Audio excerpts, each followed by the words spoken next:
ආයිබෝවන් කියලා පිළිගන්නවා ස්ටෑම්ප්නෙට් YouTube channel එකට ඔයාලා හැම කෙනෙක්ම Cisco CCNA පාඩම් මාලාවේ අංක 2 Internet of Things IoT සම්බන්ධයෙන් තමයි අද අපි කතා කරන්නේ. ඉතින් ඉස්සෙල්ලාම ඔයාලට මතක් කරන්න ඕනේ අපේ මේ වීඩියෝ පාඩම් මාලාවේ අරමුණ තමයි ඔයාලට Cisco exam එක මාස දෙකක් තුළ ඉතාමත් හොඳින් කරගන්න විදිය කියලා දෙන එක. මේකදී අපි ඉස්සෙල්ලාම තියරි කොටස මේ විදිහට කතා කරගෙන යන්නේ. තියරි කොටසේ පළවෙනි මොඩියුල් එක අපි ආරම්භ කරා.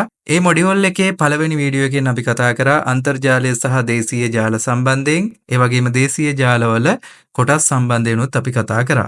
සරලවම කිව්වොත් IoT එහෙම නැත්නම් Internet of Things කියලා කියන්නේ අන්තර්ජාලයට සම්බන්ධ වෙලා තොරතුරු හොමාරු කරන උපාංග. උදාහරණයක් හැටියට ගත්තොත් අපි දන්නවා ස්මාර්ට් වොච් එක. ස්මාර්ට් වොච් එකක් අපි පැළඳගෙන ඉන්නවා නම් අපි ඇවිදින පියවර ගාන, අපේ හදගැස්ම, අපි නිදින වෙලාව මේ හැම දෙයක්ම ට්‍රැක් කරලා මේ ස්මාර්ට් වොච් එකට පුළුවන්කම තියෙනවා අපේ මොබයිල් ෆෝන් එකට මොබයිල් ෆෝන් එකේ තියෙන ඇප් එකකට යවන්න. ඒ විතරක් නෙවෙයි අපිට කෝල් එකක් ආවොත් ඒ කෝල් එක මේ ස්මාර්ට් වොච් එක හරහා ආන්සර් කරන්න පුළුවන්. මැසේජ් එකක් යවන්න ඕන වුණොත් මැසේජ් එක යවන්න පුළුවන්. ඊමේල් එක චෙක් කරගන්න පුළුවන්. මේ හැම දෙයක්ම අපිට මේ ස්මාර්ට් වොච් එක හරහා කරගන්න පුළුවන්. එතකොට ඔයාලා බලන්න IoT කියන එකෙන් අදහස් කරන්නේ අන්තර්ජාලයට සම්බන්ධ වෙලා අපේ තොරතුරු හොමාරු කරගන්න පුළුවන් උපකරණ වලට. මේකේ වචනාර්ථයෙන්මත් ඒක අපිට කියනවා. ඉන්ටර්නෙට් කියන එකෙන් අදහස් කරන්නේ අන්තර්ජාලය. things කියන එකෙන් අදහස් කරන්නේ දේවල්. එහෙම නැත්නම් උපකරණ කියන එක තමයි මෙතන අදහස් වෙන්නේ. එතකොට දැන් ඔයා දන්නවා මොකක්ද මේ IoT කියලා කියන්නේ කියලා. හරි. එතකොට අපි දැනගන්න ඕනේ දේ තමයි මෙතනින් එහාට IoT device මොනවද කියලා. එතකොට IoT device ගත්තාම අපිට කැටගරි කරන්න පුළුවන් මේක කොටස් තුනකට.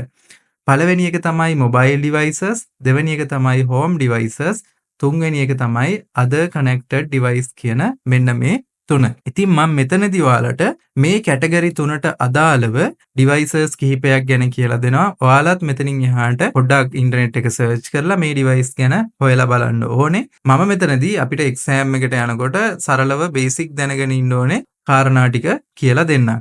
මේ IoT device වල mobile devices කියන කැටගරි එකට අදාළව මම ඔයාලට device හතරක් දැන් කියලා දෙනවා. එකෙන් පළවෙනි එක තමයි smartphone එක. ස්මාර්ට්ෆෝන් එක ඔයාලා හැම කෙනෙක්ම දන්නවා අන්තර්ජාලයට ඉතාමත් ඉක්මනින් ප්‍රවේශ වෙන්න පුළුවන් උපකරණයක්. මේක හරහා අපිට අපේ වැඩ පහසු කරගන්න පුළුවන්කම තියෙනවා. එතකොට මේකෙන් අපිට පුළුවන්කම තියෙනවා අන්තර්ජාල කෝල් ගන්න. ඒ කියන්නේ WhatsApp කෝල් වගේ. ඒ විතරක් නෙවෙයි අපිට පුළුවන්කම තියෙනවා අපේ CCTV කැමරාවක් වගේ මේ මොබයිල් එක හරහා චෙක් කරගන්න පුළුවන්කම තියෙනවා. එතකොට GPS ලොකේෂන් අපිට ගන්න පුළුවන්කම තියෙනවා. මේ වගේ අන්තර්ජාලය හරහා අපිට ලොකු පහසුකමක් ලබා ගන්න පුළුවන් අපේ එදිනදා ජීවිතයේදී මේ ස්මාර්ට්ෆෝන් එක පාවිච්චි කරලා. දෙවෙනියට අපිට ස්මාර්ට්ෆෝන් එක වගේම දෙයක් තියෙනවා. ඒ තමයි මෙන්න මේ ටැබ්ලට් එක. ටැබ්ලට් එක හරහාත් අපිට පුළුවන්කම තියෙනවා ස්මාර්ට්ෆෝන් එකෙන් කරපු දේවල් ටිකම කරන්න. ඊට අමතරව මේකේ පුළුල් තිරයක් තියෙන හින්දා අපිට ඉතාමත් පහසුවෙන් මේකෙදි වීඩියෝ බලන්න වගේ දේවල් කරන්න පුළුවන්. පොතක් ඕන නම් අපිට PDF එකක් විදිහට අරගෙන කියවන්න මේ දේවල් කරන්න පුළුවන්. මේ වගේ ඔයාලා දන්නවා ඔයාලා ටැබ්ලට් එකක් පාවිච්චි කරනවා නම් ටැබ් එකෙන් මොනවද අපිට අන්තර්ජාලය පාවිච්චි කරලා එදිනදා ජීවිතේදී කරන්න පුළුවන් දේවල් කියලා ඔයාලා පොඩ්ඩක් කල්පනා කරොත් ඒ ටික මතක් වෙනවා. එතකොට ඔයාලා මතක තියාගන්න ඕනේ මෙතනදී IoT කියලා කියන්නේ මොකක්ද කියන එකයි IoT device මොනවද සහ ඒවැ කැටගරි මොනවද කියන එක. ඒ නිසා සරලව මේ දේවල් පිළිබඳව ඔයාලගේ ඔළුවට දාගන්න. ස්මාර්ට් වොච් එකත් අර වගේම තමයි. ඒකෙන් අපිට පුළුවන්කම තියෙනවා අර මං මුලින් කතා කරා වගේ මං ඔයාලට IoT කියන එක මොකක්ද කියලා හඳුන්වලා දෙද්දිත් කිව්වා. අපිට පුළුවන්කම තියෙනවා ස්මාර්ට් වොච් එක හරහා අපේ හෙල්ත් එක පරීක්ෂා කරගන්න, ෆෝන් කෝල් ආන්සර් කරන්න, මෙසේජ් යවන්න මේ දේවල් කරන්න පුළුවන්කම තියෙනවා. මීට අමතරව මේ කැටගරි එකේ අපිට ශ්‍රී ලංකාවේ එහෙමනම් වැඩි භාවිතා වෙනවා අපිට දකින්න හම්බෙන්නේ නැති ස්මාර්ට් ග්ලාසස් හඳුන්වන්න පුළුවන්. මේකත් IoT device එකක්. මේක හරියට ඔයාලා දැකලා ඇති, අහලා ඇති Google glasses කියලා තියෙනවා. ඉතින් මේකෙන් වෙන්නේ අපිට මේක පුළුවන් අපේ හරියට කණ්ණාඩි දෙකක් වගේ අපිට පැනඳ ගන්න පුළුවන්. මේක පැනඳගෙන අපිට මේකෙන් මොනිටර් එකකින් බලනවා වගේ දේවල් ටික අපේ ඇස් ඉදිරි පිටදීම බලන්න පුළුවන්කම තියෙනවා. ඒක හරහා අපිට පුළුවන්කම තියෙනවා මේ ස්මාර්ට් ග්ලාසස් වල පොඩි සෙන්සර් එකක් වගේ තියෙනවා. ඒ සෙන්සර් එක පාවිච්චි කරලා අපිට අපේ සම්බන්ධ කරලා තියෙන උපාංගයේ මෙනු වලට යන්න ඒ දේවල් කළමනාකරණය කරගන්න පුළුවන්කම තියෙනවා. ඊළඟට අපිට කතා කරන්න තියෙන්නේ home devices ගැන. එතකොට හෝම් ඩිවයිසස් කියන එකෙන් අපි අදහස් කරන්නේ අපේ ගෙවල් වල සාමාන්‍යයෙන් පාවිච්චි කරන ස්මාර්ට් ඩිවයිසස් ගැන.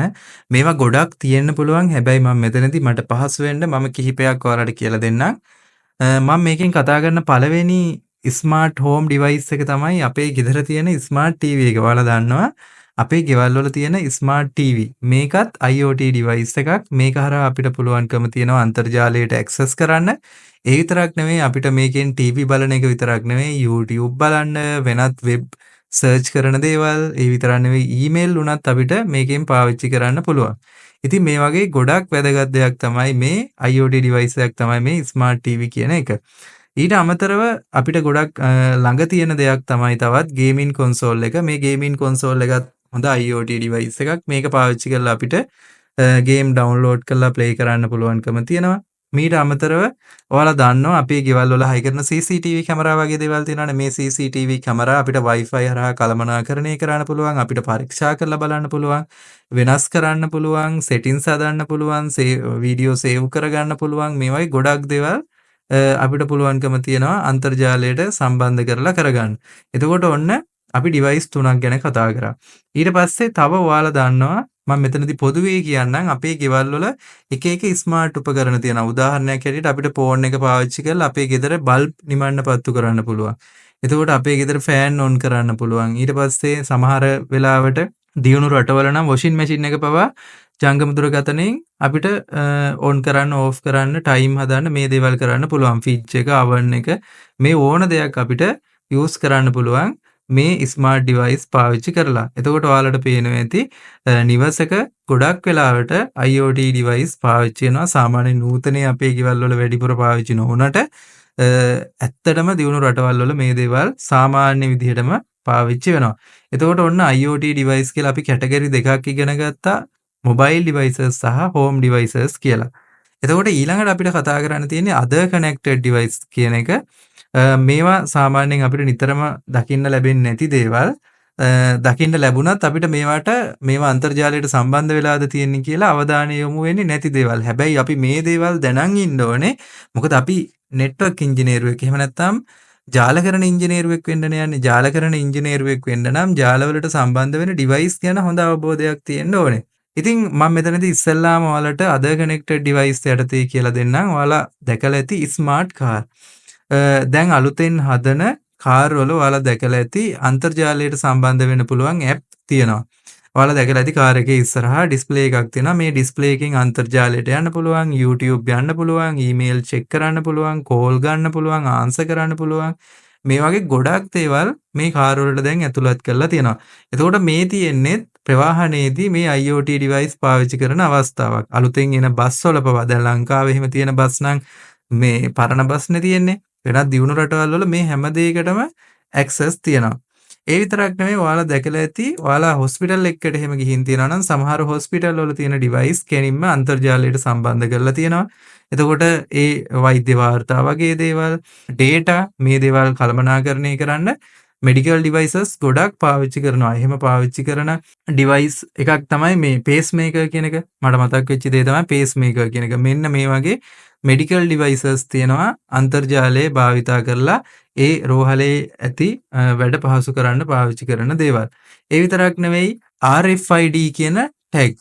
RFID ටැග් කියලා අපි මේකට කියන්නේ Radio Frequency Identification කියලා මේක කියන්නේ. මේකෙන් පුළුවන්කම තියෙනවා මොන හරි ඔබ්ජෙක්ට් එකක් තියෙනවා නම් ඒ ඔබ්ජෙක්ට් එක අපිට ට්‍රැක් කරන්න. ඉතින් මෙන්න මේ වගේ devices IoT devices අපිට දැක ගන්න ලැබෙනවා. ඒ විතරක් නෙවෙයි ඔයාලා දැකලා ඇති sensor පාවිච්චි කරලා මේ භාවිතා කරන සමහර IoT device තියෙනවා. ඉතින් ඔයාලට මේ තිරේ ඔයාලට දැන් මේ පේන්නේ මේ වගේ තියෙන IoT device කිහිපයක්. ඉතින් මම හිතනවා ඔයාලට මේකෙන් IoT device පිළිබඳව හොඳ අවබෝධයක් ලැබෙන්න ඇති කියලා. එතකොට මේ IoT device ගැන ඉගෙන ගන්නකොට තව දෙයක් ඔයාලා හොඳට මතක තියාගන්න ඕනේ මේවත් එක්කලා එන රිස්ක් තියෙනවා. ඒ කියන්නේ අවදානම් තියෙනවා. දැන් අපි අවට තියෙන හැම දෙයකටම අන්තර්ජාලයට ඇක්සස් කරන්න පුළුවන් නම් අපේ දත්ත ඉතාමත් ඉක්මනින් තව කෙනෙක් ගාවට යන්න පුළුවන්කම තියෙනවා. ඉතින් අන්න ඒ වගේ අවදානම් මේ IoT device එකලා තියෙනවා. ඉතින් මේ දේවල් හැම දෙයක්ම අපි ඉස්සරහට තව දුරටත් කතා කරනවා. හැබැයි දැනට ඔයාලා මතක තියාගන්න IoT device කියන්නේ මොනවද? එතකොට මේ නෙට්වර්ක් එකට සම්බන්ධ කරන්න පුළුවන් අන්තර්ජාලයට සම්බන්ධ කරන්න පුළුවන් ඩිවයිස් මොනවද කියලා ඔළුවේ පොඩි අදහසක් තියාගන්න CCNA ඉස්සරහට යනකොට අපි මේවා එකින් එක දීර්ඝව කතා කරනවා. දැනට මම හිතනවා මේ දේවල් ටික ඔයාලට ප්‍රමාණවත් කියලා. එතකොට අපි පළවෙනි මොඩියුල් එකෙන් කතා කරනවා කියලා අපි කතා කරපු දේවල් වලින් එක මාතෘකාවක් සම්පූර්ණයෙන්ම දැන් අවසන් වෙනවා. අපි ඉස්සලාම කතා කරේ අන්තර්ජාලය සහ දේශීය ජාල ගැන. අද අපි කතා කරා අන්තර්ජාලය හා සම්බන්ධ දේවල් ගැන. එතකොට මේකෙන් අපිට පුළුවන්කම තියෙනවා සම්පූර්ණ එක මාතෘකාවක් අවසන් කරන්න. අපි ඊළඟ මාතෘකාව ඊළඟ වීඩියෝ එකෙන් කතා කරමු. මේ විදිහට පියවරෙන් පියවර අපි අපේ CCNA එක්සෑම් එකට ඉතාමත් ඉක්මනින් යමු. ඉතින් මම හිතනවා මේ වීඩියෝ එක ඔයාලට ප්‍රයෝජනවත් වෙන්නේ නැති කියලා. ප්‍රයෝජනවත් වුණා නම් ලයික් කරන්න, කමෙන්ට් කරන්න, ඔයාගේ අදහස් දක්වන්න. තව වෙනස් වෙන්න ඕන දේවල් තියෙනවා නම් ඒ දේවල් දැනුවත් කරන්න. ඉතින් ඉස්සරහටත් අපේ වීඩියෝ ඉතාමත් ඉක්මනින් ඔයා ගාවට එන්න අපේ YouTube channel එක අනිවාර්යයෙන්ම subscribe කරන්න.